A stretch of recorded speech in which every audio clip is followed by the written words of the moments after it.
ESPN draft expert, guru, all of the names. Jonathan Givony, back to the jump. And we need you today because there is some big news that came out today. The NCAA approved sweeping changes involving NBA draft prospects that will alter the future of the NBA draft and provide more support for both elite prospects as well as fringe NBA draft candidates. Now, among several changes, the NCAA will allow elite high school basketball recruits and college players to be represented by an agent who can help them make informed decisions about going pro, and will allow some student athletes to be able to participate in the NBA draft and return to school if undrafted. So, Jonathan, let's start with the addition of hiring agents. How will the NCAA decide who qualifies as an elite player? We're going to have a Joe Flacco situation on our hands, keep asking who's elite and who's not? So what they're saying right now is that if you're invited to a USA Basketball camp prior to your senior year, you are allowed to have an agent. But there's a lot of confusion about the exact process of who's going to invite these players, who's going to run these camps. I spoke with a USA Basketball official not long ago, and he told me that they really haven't had any substantive conversations about this, nor have they given their approval. So it feels like this move was pushed through a little bit hastily. Still a lot of details yet to work through. I have to say, it is a very positive recommendation that they put through, and you have to tip your hat to the NCAA because it's a long time coming. Across the board, quite a few changes that are very positive, but quite a few details still yet to be worked through.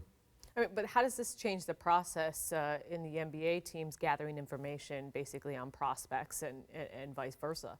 I think it helps a lot because, with the way the rules are set up right now, players aren't officially allowed to have agents until they declare for the draft and they forfeit their college eligibility. And what happened with that is that players would be receiving money, listening to third parties, and there were a lot of negative influences involved. You didn't have the most reputable agents involved. They didn't want to break the rules, and now with the way that they've done it, it's all going to be above board, and NBA teams will have a direct dialogue with agents that they have relationships with about who's entering the draft, what they need to work on, what their draft stock is, and so I do actually think this is a very positive change. JG, I have a question. So, say one of those top high school recruits is taking offers from agents, and then agents are giving these players money. So, if they do decide to go to college, say that the lift is not allowed for them to go to NBA straight, will they be reprimanded at all? These players from taking money from different agents before they ultimately decide on the agent they select. Yeah, you're allowed to have your transportation and your food covered right now, but you're not allowed to receive any kind of stipend from agents. You're not allowed to receive a cell phone. You're not allowed to receive a car. Exactly. And so I do still think that there's going to be a lot of stuff that happens, underneath the table here, and the NCAA might have to, look the other way on this stuff a little bit because, as we know in reality, this is not how it's going to play out. My hope is that the NBA will have a bigger influence on all of this because Adam Silver has talked many times about how he's thinking about changing the age rule and kind of being more involved. There was that commission with Condoleezza Rice.